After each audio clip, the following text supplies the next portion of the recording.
Shalom Bapak Ibu Saudara sekalian. Hari ini kita akan membahas tentang ibadah online dan ibadah offline. Pandemi COVID-19 yang terjadi di tahun 2020 telah membawa begitu banyak perubahan dalam kehidupan kita semua. Cara kita belajar berubah, cara kita bekerja sekarang juga harus berubah. Begitu juga dengan cara kita hidup, semuanya telah berubah. Termasuk bagaimana cara gereja menjalankan ibadahnya hari-hari ini. Gereja berpindah dari ibadah offline menjadi ibadah online untuk menyikapi situasi yang sedang berkembang. Pertanyaannya, apakah ibadah online itu sesuai dengan firman Tuhan atau tidak? Untuk itu, mari kita belajar tentang apa itu gereja.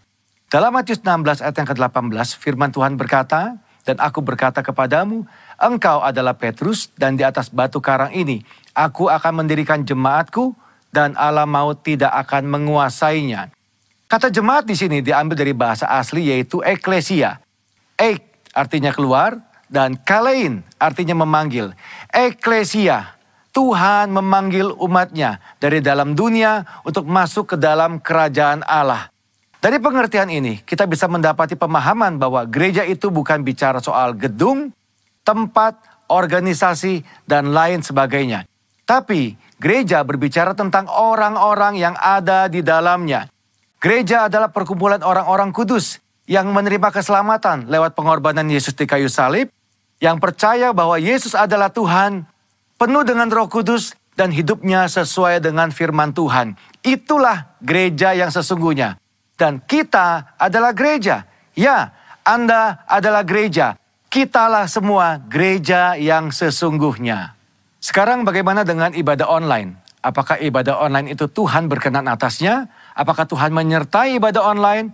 Apakah ibadah online adalah sesuatu yang sah dan benar untuk kita lakukan? Jawabannya tentu saja iya. Tuhan pasti menyertai ibadah online. Tuhan hadir di dalam ibadah online. Dan ibadah online adalah ibadah yang sah dan boleh kita lakukan. Apa dasarnya?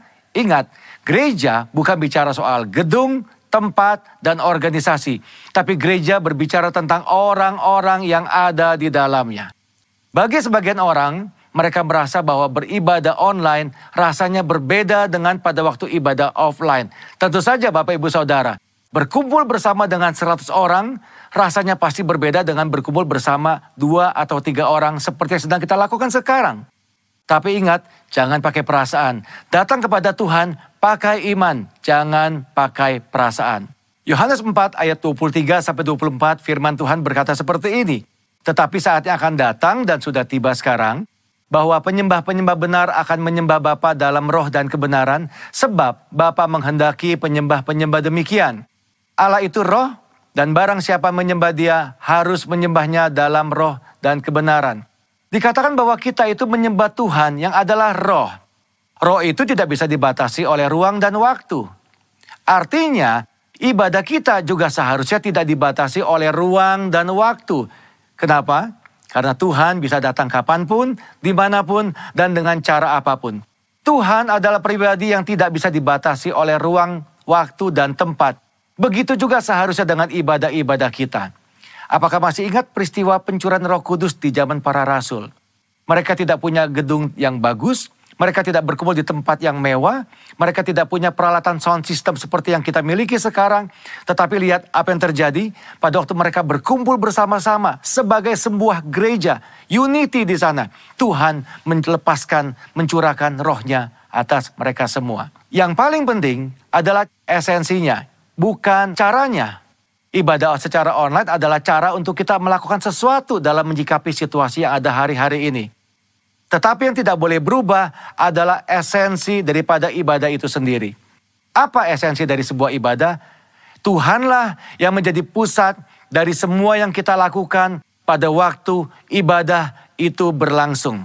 Cara bisa berubah, cara hari ini bisa berbeda dengan cara tahun yang akan datang. Tetapi esensi dalam sebuah ibadah tidak pernah boleh berubah. Selain daripada itu, apakah kita sadar bahwa lewat ibadah online, firman Tuhan itu tersebar lebih jauh dan lebih luas daripada yang pernah kita bayangkan sebelumnya. Dengan kata lain, ibadah secara online ini mempercepat penyebaran Injil, seperti yang diperintahkan dalam amanat agung. Sekarang kita akan membahas bagian terakhir. Apakah setelah pandemi ini berakhir, kita tidak perlu lagi datang ke gereja atau mengikuti ibadah offline seperti sebelumnya? Tentu saja tidak, Bapak Ibu Saudara sekalian.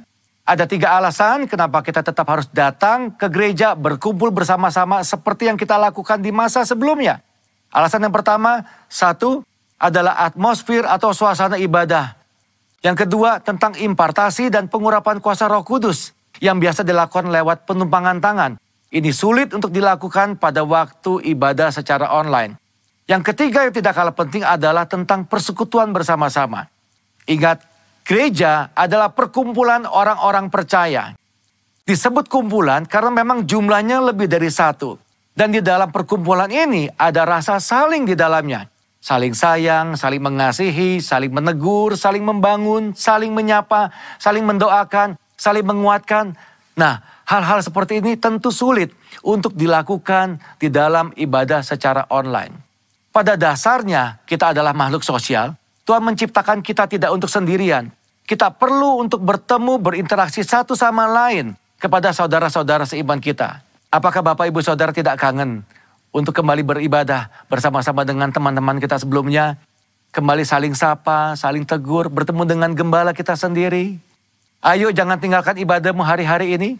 Tuhan Yesus tetap dekat dengan kita. Tuhan menyertai kita semua. Shalom.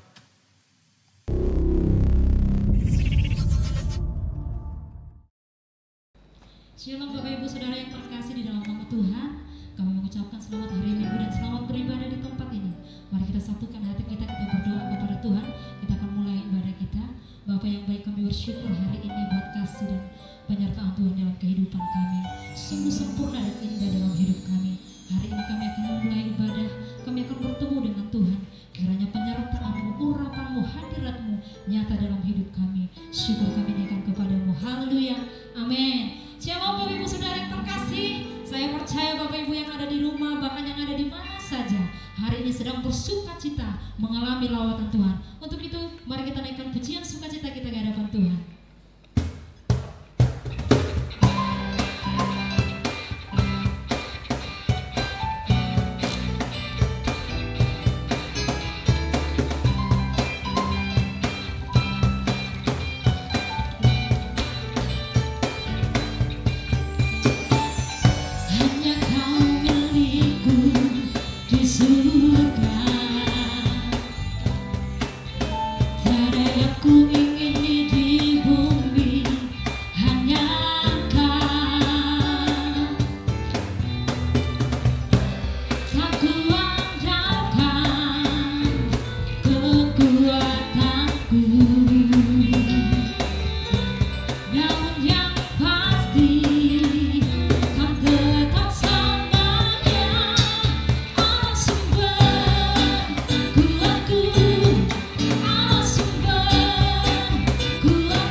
kasih Tuhan. Hari ini kami masuk di dalam hadirat-Mu. Kami rindu berjumpa dan bertemu dengan Engkau. Kami tahu ketika kami membawa hidup kami, itulah menjadi rumah persembahan bagi Tuhan, rumah doa bagi Tuhan. Hari ini kami mau serahkan hidup kami ke tangan Tuhan. Biarlah Tuhan Kau memakai kami menjadi alat sebagai rumah doa yang membawa seluruh bangsa kami ke hadapan Tuhan.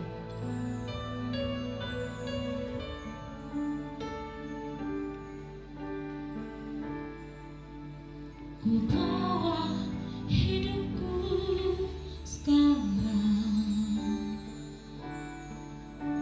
ke tempat kudus-Mu Tuhan, di mezbah-Mu ku serahkan seluruh hidupku.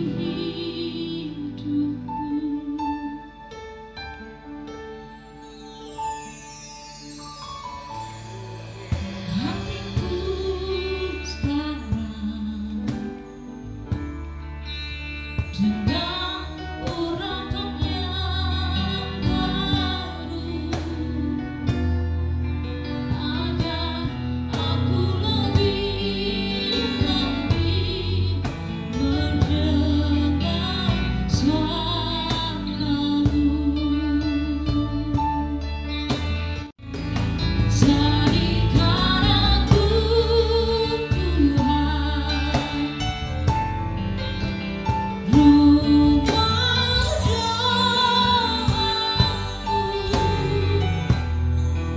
agar semua suku bangsa datang menyembah-Mu.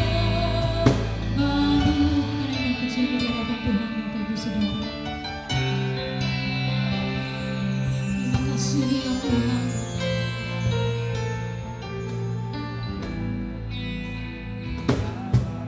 Hidupku sekarang ke tempat kudus-Mu Tuhan, di mezbah-Mu ku serahkan seluruh hidupku. Penuhi hati kami sekarang ya Tuhan. Penuhi hatiku sekarang dengan urapan yang baru, agar aku lebih lagi mendengar suara. Jadikan kami ya Tuhan, jadikan aku Tuhan, rumah doaku, agar semua suku bangsa datang menyembah-Mu. Jadikan aku Tuhan, rumah doaku,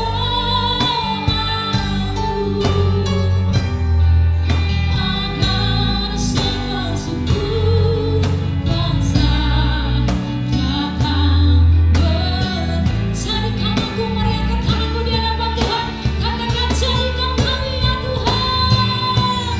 Jadikan aku Tuhan, jadikan kami rumah doamu,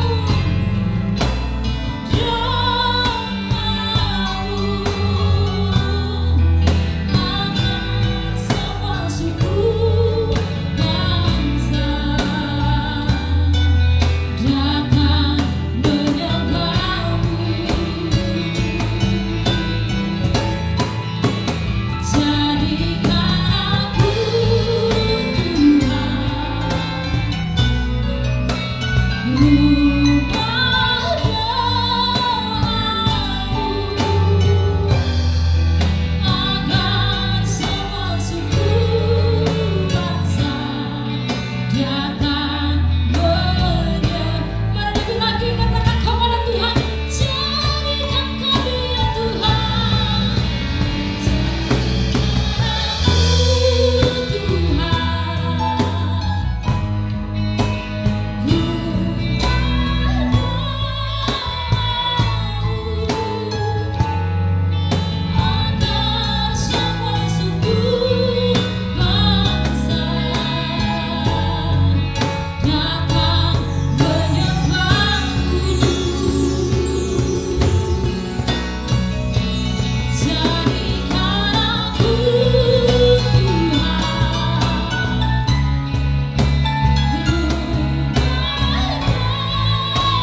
Mari kita satukan hati kita untuk berdoa kepada Tuhan.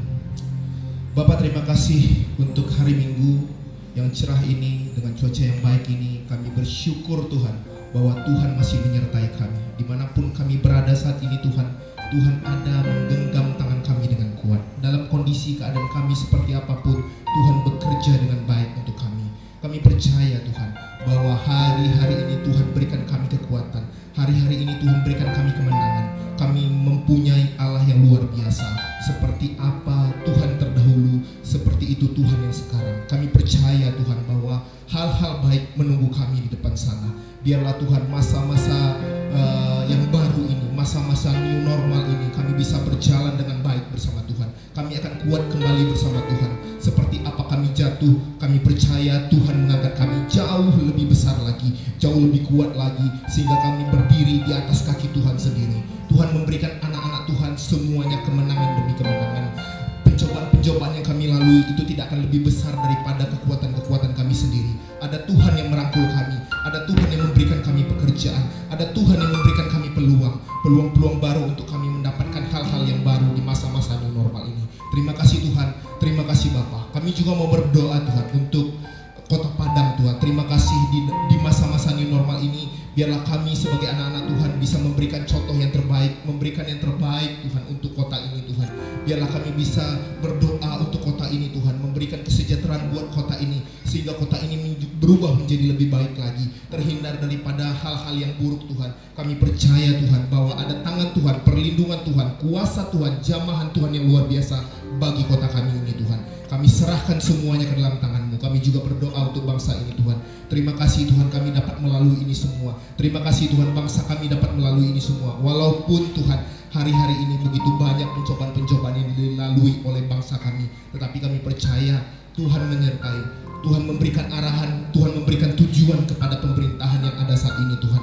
Dalam masa-masa seperti ini Tuhan, Tuhan memberikan yang terbaik. Karena kami percaya api Tuhan ada dan hadir di tengah-tengah bangsa ini Tuhan. Tuhan menyelamatkan negeri ini. Tuhan menjauhkan negeri ini dari keruntuhan. Tuhan menjauhkan negeri ini dari keterpurukan. Dan kami percaya Tuhan, ada tangan Tuhan yang menyelamatkan bangsa ini. Terima kasih Tuhan, terima kasih. Kami serahkan semuanya ke dalam tangan-Mu. Kami juga berdoa Tuhan untuk Pak Johan Tuhan.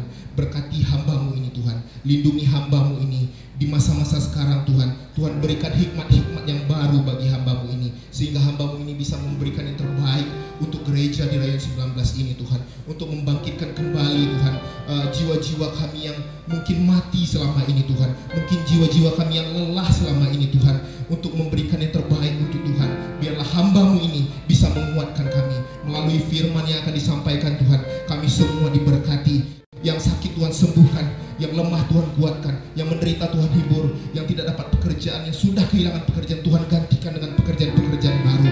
Ada tangan-tangan Tuhan yang kuat, ada pertolongan-pertolongan yang kuat daripada Tuhan menyertai jemaat-jemaat Tuhan. Berkati hamba-Mu ini Tuhan, lindungi hamba-Mu ini, Engkau urapi hamba-Mu ini. Keluarga besar juga Tuhan jaga, istri dan anak-anak juga Tuhan jaga. Tuhan berkati hamba-Mu ini. Terima kasih untuk semuanya Tuhan. Pengurapan Tuhan menyertai kami semua yang ada di rumah. Kami percaya melalui tayangan live yang kami tonton saat ini Tuhan, kami mendapatkan penyejukan rohani daripada Tuhan.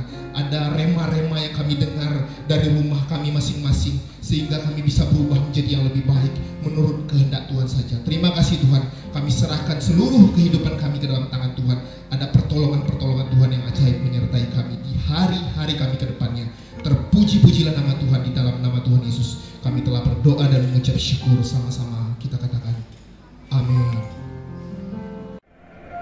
Shalom Bapak Ibu, saudara kekasih di dalam nama Tuhan Yesus. Hari ini hari Minggu, sudah minggu pertama di bulan Juli 2020, dimana kalau hitungan hari kita beribadah ya di rumah dengan cara online atau streaming, maka kita sudah mencapai waktu yang cukup lama, lebih daripada 100 hari saudara. Dan apa kira-kira yang kita dapatkan selama kita dalam tanda petik dikurung di dalam ibadah yang terjadi di rumah-rumah kita masing-masing? Dan ini kan sebuah pertanyaan yang sampai hari ini juga masih belum bisa dijawab atau terjawab, tentang kejelasan kenapa ya Tuhan kok mengizinkan gereja ditutup atau dikunci, dan Tuhan membuka rumah-rumah untuk beribadah. Barangkali hari-hari ini pemahaman kita berpikir bahwa ibadah itu harus di gedung gereja, ibadah itu harus di tempat yang lebih besar, ibadah itu harus ada panggung yang besar, ibadah itu juga harus ada lampu yang terang dan seterusnya, saudara. Tapi bagi saya sampai hari ini masih bertanya sama Tuhan, Tuhan, maksud Tuhan, maunya Tuhan itu apa?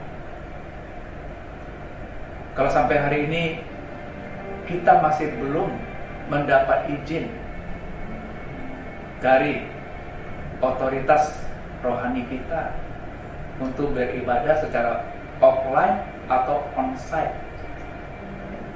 Nah, saya percaya saudara, pasti yang namanya otoritas rohani sudah mempertimbangkan, sudah menggumulkannya kepada Tuhan terhadap ketentuan-ketentuan yang harus diambil terhadap keputusan untuk beribadah secara onsite bagi gereja yang ada dalam wadah secara khusus Gatot Subroto ini. Dan harapan saya, kita semuanya tentunya mau mentaatinya.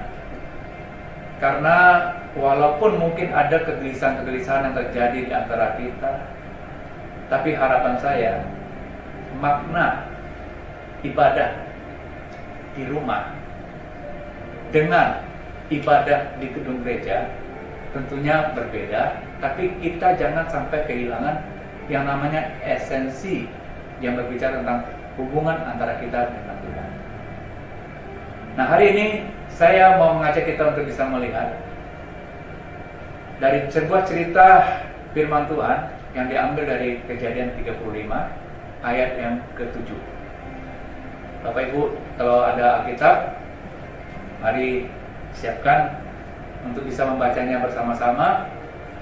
Dan saya berharap ketika Bapak Ibu, saudara ada di rumah, ayo mari kita fokus untuk beribadah, ya, dengan bersama-sama untuk memperhatikan apa saja yang menjadi pesan Tuhan yang tentunya sangat berguna buat kehidupan kita, saudara, ya.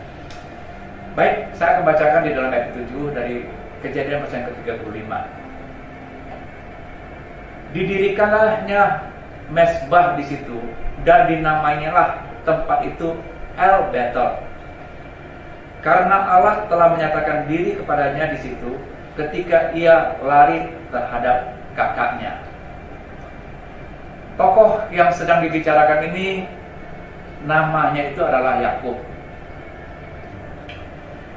Tetapi di dalam ayat yang ke-7 ini kita mendapatkan apa yang dilakukan oleh tokoh ini, Yakub ini, dan apa saja sebutan terhadap nama tempat yang dilakukannya itu, dan apa saja rekor, ya, atau catatan kehidupan yang tercatat di dalam ayat yang ke-7 ini.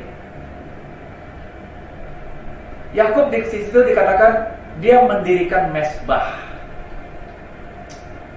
Saudaraku, mesbah itu fungsinya adalah tempat menaruh atau membawa yang namanya persembahan. Dan ketika kita sedang menaruh atau membawa persembahan di atas mesbah, maka kriteria yang sedang terjadi di hadapan Tuhan itu adalah kita namanya sedang beribadah. Jadi Bapak Ibu Saudara, ibadah tanpa mesbah, mesbah tanpa persembahan, itu tidak ada artinya sama sekali. Nah, mari kita akan lihat ketika Yakub mendirikan mezbah, maka dia menamakan tempat itu namanya El Betel. Saya percaya kita semuanya sudah mengerti tentang arti Betel. Betel itu artinya rumah Allah atau rumah Tuhan, atau boleh juga disebut dengan bait Allah. Ya. Nah, tetapi kenapa Yakub memberi nama tempat itu El Betel? Nah, kata El ini adalah sebutan panggilan orang Israel itu kepada Allah atau Tuhan dengan kata-kata tambahan yang sebenarnya El. Jadi itu kata sebutan sebuah kekaguman, kata sebutan sebuah kehormatan terhadap panggilan yang namanya Allah yang disembah.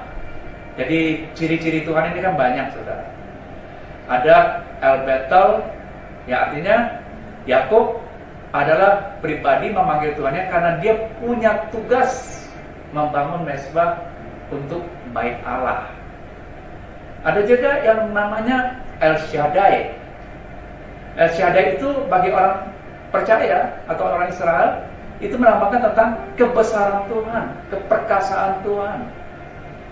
Dan El Shaddai ini sebutan adalah ketika satu pribadi pernah mengalami ya satu perkara yang besar dan dia lihat Tuhan menolong dia, maka seharusnya dia bisa menyebut El Shaddai. Selanjutnya apa? Tugas dia adalah membesarkan nama Tuhan itu.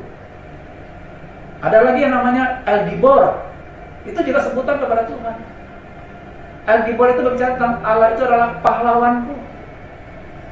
Jadi itu biasanya dalam situasi peperangan atau pertempuran, sering kadang-kadang orang percaya yang mengalami pertolongan kekuatan daripada Tuhan untuk menang itu, serta merta dia menyebut karena Allah ikut berperang, ikut bersama-sama terlibat di dalam yang sedang dilakukannya ini, dan dia menang, dia bisa berani menyebut Allahku adalah El Gibor. Nah, begitu juga hari ini Yakub dikatakan mendirikan mezbah untuk bait Allah, tetapi ada catatan juga dikatakan ketika ia lari terhadap kakaknya. Saudara, hari ini saya sedang mengajak kita untuk bisa melihat kembali atau merenungkan kembali selama berbulan-bulan atau 100 hari lebih kita membangun mezbah di rumah kita masing-masing. Ya. Apakah kita cukup menyadari bahwa di balik semuanya itu ada maksud Tuhan?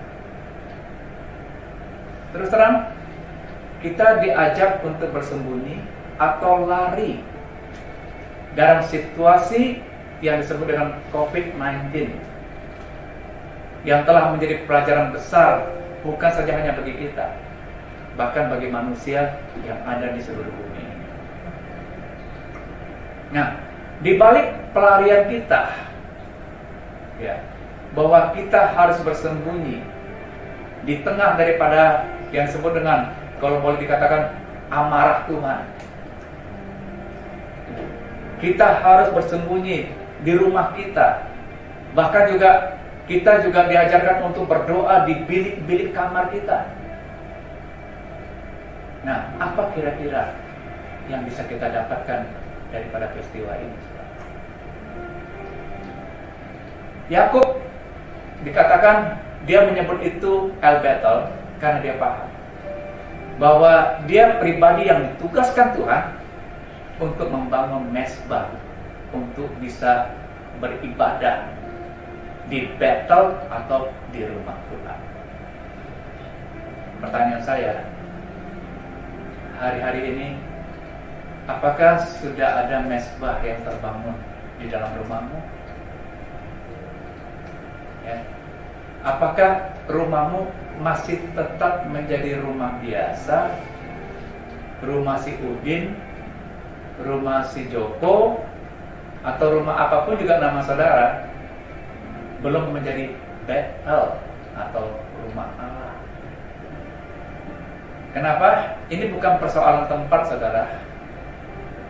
Berbulan-bulan kita dilatih untuk beribadah di rumah secara online. Artinya kita sedang mendapatkan sebuah pelajaran baru akibat COVID-19 ini. Dan Tuhan memakai dengan cara ini, gereja bisa melihat bahwa ternyata mesbah atau ibadah harus bisa terjadi di rumah-rumah. Yang setuju dan percaya katakan amin, saudara. Nah, saya berharap saudara, agar saudara yang sudah membiasakan diri di rumah-rumah, ketika saudara mendengarkan firman Tuhan di hari ini, setidak-tidaknya ada panggilan yang terjadi dalam diri saudara. Iya ya. Kenapa sudah berbulan-bulan aku menggunakan rumahku untuk kumpul, untuk ibadah? Kenapa aku tidak ingin atau punya kemauan untuk menindaklanjutkan tentang pola yang sedang terjadi ini? Tentang pola yang terjadi atas petunjuk atau arahan Tuhan yang sampai hari ini memang kita belum dapat sebuah kejelasan. Tapi setidak-tidaknya aktivitas kita, hubungan kita, relasi kita dengan Tuhan kan tidak terganggu. Kenapa kata sampai hari ini, hari Minggu ini kita masih tetap bisa beribadah walaupun secara streaming atau online di rumah-rumah saudara. Nah, kita akan lihat apa yang dilakukan oleh Yakub ketika ia menjalankan panggilannya dengan menyebutkan ternyata dia punya tugas membangun mesbah untuk bait Allah. Ayo kita lihat Kejadian pasal ke-35. Kejadian pasal ke-35 ya. Saya akan bacakan yang pertama, nanti kita akan baca sama-sama ayat kedua. Dua ayat ini, saudara. Allah berfirman kepada Yakub, "Bersiaplah, pergilah ke Bethel. Tinggallah di situ dan buatlah di situ mesbah bagi Allah yang telah menampakkan diri kepadamu ketika engkau lari dari Esau kakakmu." Ayat yang kedua, saya minta saudara yang baca. 1, 2, 3. Berkata Yakub kepada seisi rumahnya dan kepada semua orang yang bersama-sama dengan dia, "Jauhkanlah dari orang asing yang ada di tengah-tengah kamu, tahirkanlah dirimu dan tukarlah pakaianmu." Ya, ketika Yakub mendengar lagi ada kesempatan berikutnya ketika ia lari dengan tugas yang utama sebagai panggilannya untuk membangun mesbah di bait Allah. Maka ketika itu Yakub sadar bagaimana dia mulai mengajak atau memotivasi yang dikatakan orang-orang yang ada di seisi rumahnya. Hari ini apakah Bapak Ibu saudara beribadah?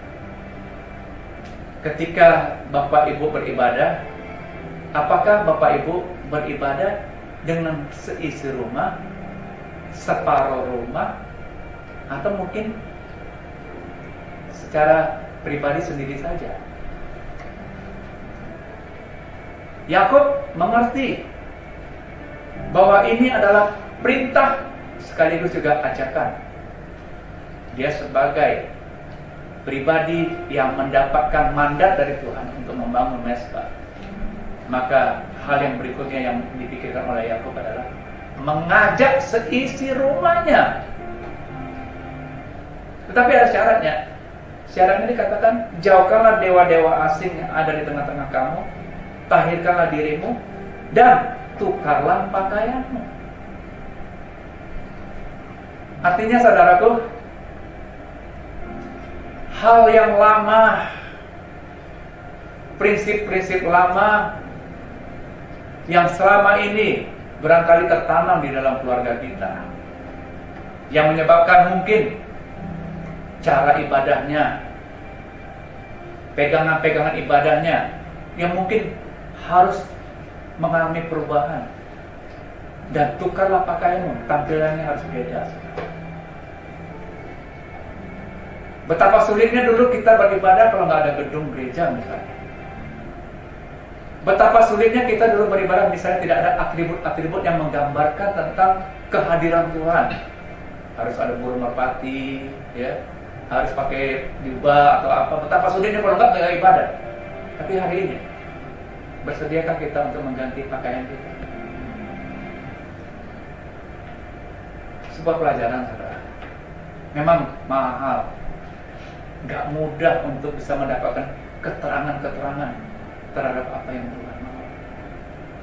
Tapi hari ini saya sedang mengajak. Hari ini, kalau rumahmu sudah berbulan-bulan dipakai untuk beribadah, hari ini saya mau menantang saudara. Segera daftarkan rumahmu itu di hadapan Tuhan. Dan bagi kita yang ada dalam wadah Raya 19, saya siapa? Agar rumah saya bisa digunakan untuk ibadah secara tetap, walaupun nantinya gereja sudah bisa melakukan ibadah lagi seperti biasa. Dan saya percaya hati Tuhan disenangkan, karena setidak-tidaknya kita mulai nangkap nih maksud Tuhan yang sedang mengajarkan kita untuk beribadah di rumah-rumah gitu. Dan ayat ketiganya saya akan bacakan buat saudara. Marilah kita bersiap dan pergi ke Betel. Aku akan membuat mezbah di situ bagi Allah yang telah menjawab aku pada masa kesesakanku dan telah menyertai aku di jalan yang kutempuh. Saudara, di tengah-tengah kesesakan, di tengah-tengah kesukaran akibat daripada ulah COVID-19, tetapi kalau kita mendapatkan sebuah realita sampai hari ini, kasih kita masih tetap dalam pemeliharaan Tuhan. Artinya bahwa Tuhan mau melanjutkan acara agendanya terhadap hidup kita, saudara. Kalau sampai hari ini kita masih tetap ada dalam pemeliharaan Tuhan, nantinya Tuhan sedang berbicara tentang what next, apa yang akan datang yang harus kita lakukan.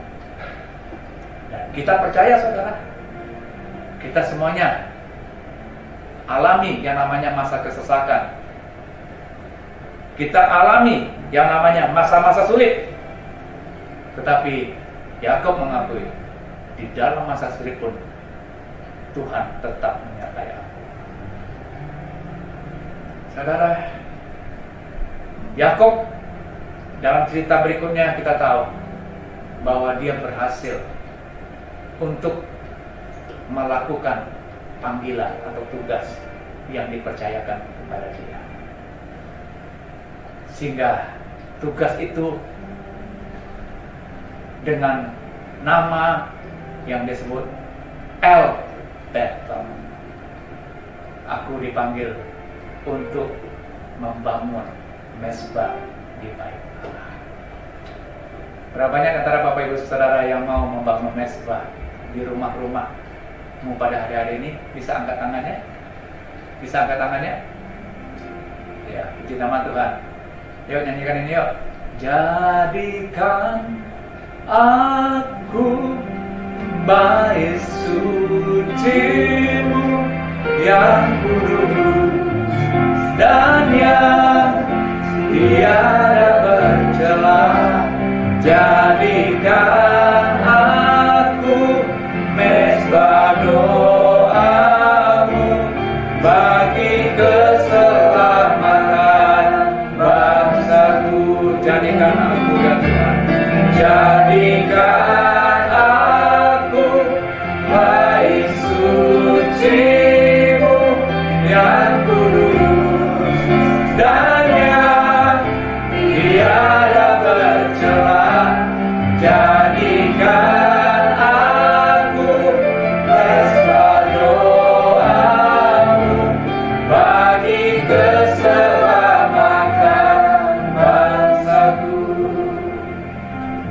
kami tiap hari berdoa dan sekaligus mengingatkan Tuhan terhadap rumah-rumah saudara yang dipakai untuk berdoa, memuji dan menyembah. Dan kita tahu bahwa ketika kita minta sama Tuhan, bahwa ternyata melalui doa pujian dan penyembahan kita bisa melihat ada sebuah perubahan atmosfer yang terjadi di area kehidupan kita. Yang setuju dan percaya katakan amin, saudara. Saya percaya, saudara, Tuhan akan membuat penampilan yang berbeda dengan orang yang beribadah dengan yang tidak. Saya percaya bahwa panggilan untuk membangun mezbah itu adalah pilihan yang kita mau ambil atau tidak. Dan kalau hari ini rumah saudara cukup kondusif untuk melakukan ibadah, kenapa harus diputuskan? Kenapa harus katakan tidak lagi? Tapi mari lanjutkan, dan kita percaya Tuhan sedang memberikan kita kesempatan berikutnya untuk bisa melihat pola baru terhadap yang namanya battle atau rumah Tuhan yang ternyata bisa ada di mana-mana. Yang setuju dan percaya boleh katakan amin, saudara. Amin. Hari ini kita akan masuk dalam perjamuan kudus. Mari saudara, perjamuan kudus ini ditujukan kepada yang telah berusia 12 tahun, yang telah dibaptis, saudara. Dan mari kita juga yang akan masuk dalam perjamuan kudus ini, kita periksa diri kita masing-masing. Karena perjamuan kudus ini adalah persekutuan antara kita dengan Tuhan, di mana dalam persekutuan ini kita ingat tentang makna kematiannya yang pernah dilakukan bagi kita 2000 tahun yang lalu, supaya kita tidak binasa, tapi kita beroleh keselamatan.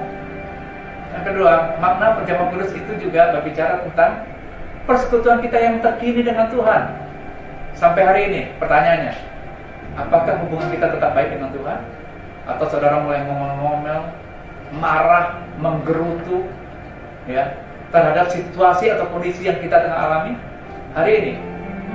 Kalau itu terjadi, cepat kita perbaiki lagi hati kita. Kita mau minta ampun sama Tuhan, dan agar kita punya hubungan yang baik kembali dengan Tuhan. Dan yang ketiga, makna perjamuan kudus itu berbicara tentang persekutuan kita untuk masa depan kita, tentang kehidupan kita yang kekal abadi sampai selama-lamanya kelak. Kita akan masuk dalam sebuah perjamuan kawin anak domba, saudara. Dan makna perjamuan kudus ini yang perlu kita ingat, tempat kita sementara ini di bumi ini, tapi tempat kekekalan itu ada di sorga nantinya. Dan mari, kalau sampai hari ini gereja kita di Raya 19 telah memutuskan kita akan beribadah disertai dengan perjamuan kudus setiap minggunya, saya percaya ini hati Tuhan. Tuhan ingin agar kita ingat senantiasa tentang makna perjamuan kudus ini yang menggambarkan persekutuan kita dengan Tuhan dan juga persekutuan kita dengan sesama kita. Kasihlah Tuhan Allahmu dan kasihlah sesamamu seperti dirimu sendiri. Yuk, kita akan masuk dalam perjamuan kudus.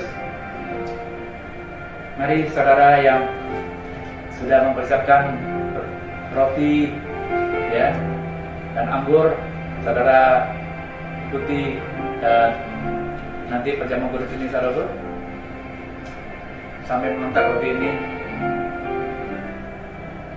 Sebab apa yang telah kuteruskan kepadamu telah kuterima dari Tuhan, yaitu bahwa Tuhan Yesus pada malam waktu diserahkan mengambil roti, dan sesudah itu ia mengucap syukur atasnya, ia memecah-mecahkannya dan berkata, inilah tubuhku yang diserahkan bagi kamu.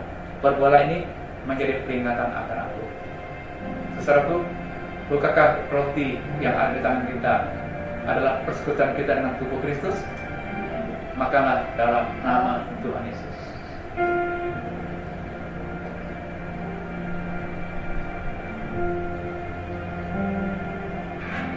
Mari kita mengambil cawan ini. Demikian juga ia mengambil cawan sesudah makan lalu berkata, cawan ini adalah perjanjian baru yang dimeteraikan oleh darahku. Perbuatlah ini setiap kali kamu meminumnya, menjadi peringatan akan aku. Saudaraku, bukankah cawan di tangan kita merupakan darah Kristus yang telah tertumpah dan sejarah bagi kita semuanya? Minumlah dalam nama Tuhan Yesus.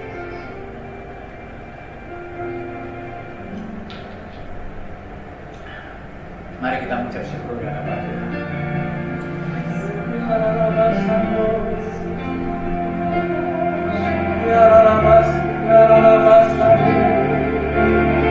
terima kasih Tuhan, kami bersyukur.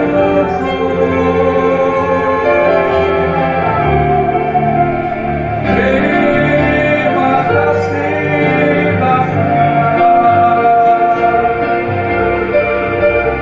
oleh anugerah-Mu kami ada dalam penyertaan.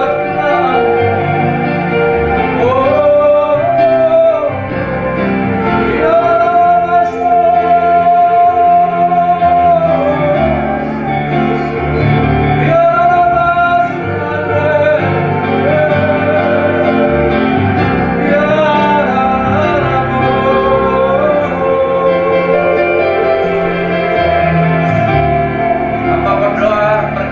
tempat-tempat ibadah yang sedang ada ini ya Tuhan. Biarlah ini menjadi tempat-tempat kesukaan Tuhan, menjadi tempat-tempat ruang-ruang istimewa yang kami bisa menikmati kehadiran Tuhan, dan bahkan kami bisa menikmati persekutuan kami dengan Tuhan dan juga sesama kami. Dan kalau hari ini panggilan sesama kami juga ditujukan kepada keluarga-keluarga kami, hamba berdoa ya Tuhan, bila setiap rumah yang ada orang tua dan anak, suami dan istri, mereka akan bersama-sama beribadah di rumah-rumah yang ada. Sehingga Tuhan, kami paham arti El Betel, karena Tuhan memberikan tugas bagi kami untuk membangun mezbah yang sudah dimulai semenjak kami dikurung, semenjak kami lari daripada segala amarah Tuhan ini. Dan kami percaya Tuhan, Tuhan juga akan menindaklanjutkan bagaimana pola ibadah yang terjadi di rumah-rumah ini akan memberikan dampak yang kuat, pengaruh yang besar terhadap bukan saja hanya kehidupan kami bagi seisi rumah, tapi juga bisa mempengaruhi tetangga-tetangga yang ada, lingkungan yang ada. Biarlah Tuhan satu hari kelak kami akan bisa melihat pengaruh itu akan lebih luas lagi, dan banyak orang bisa mendapatkan Yesus sebagai Tuhan dan Juru Selamat. Terima kasih Bapak, sembuhkan yang sakit, pulihkan yang menderita, bebaskan mereka daripada anak-anak kami itu daripada segala yang jahat, dan kami semuanya bisa menikmati karya-karya Tuhan di balik masa kesesakan yang sedang terjadi ini. Dan terima kasih Bapak, hamba juga berdoa secara khusus buat tangan-tangan yang siap untuk menabur, yang mengembalikan perpuluhan, ucapan syukur yang tidak pernah berhenti untuk menabur walaupun dalam masa sukar. Dan ini merupakan satu cara yang Tuhan akan berikan kepada kami di balik kesukaran. Ketika kami tetap menabur, ada berkat yang luar biasa yang kami alami ya Bapak. Terima kasih Tuhan untuk kerelaan hati kami mau berbagi juga untuk segala keperluan rumah Tuhan, untuk bagaimana kami bisa berfungsi untuk terus bisa membawa ibadah online ini dengan skala yang lebih baik lagi, peralatan-peralatan yang dibutuhkan, sarana-sarana yang diperlukan. Tuhan, kami minta kelengkapannya bisa terjadi dalam hari-hari yang akan datang. Tuhan, terima kasih Tuhan di segalanya. Bapak, terima kasih juga untuk rumah-rumah yang dipakai, doa-doa berantai yang terus terjadi sampai hari ini. Dan kami percaya Tuhan memperhitungkan itu semuanya ya Bapak. Dan kami akan bisa melihat ada berkat-berkat istimewa yang kami dapatkan dalam situasi ini ya Bapak. Terima kasih Tuhan. Kalau sebentar kami akan menerima berkat daripada Tuhan. Mari kita angkat tangan kita. Terimalah dan bawa berkat dari Allah Bapa, kasih yang sempurna dari anaknya Tuhan yang sudah masuk dan yang mana dari Allah Roh Kudus, yang menyertai hidup mulai hari ini ketika Tuhan Yesus datang kedua kali di bukit dan ramai, bahkan sampai selama-lamanya. Kita percaya dan berkati sama-sama, katakan amin. Tuhan Yesus memberkati saudara semuanya. Salam smart. Amin.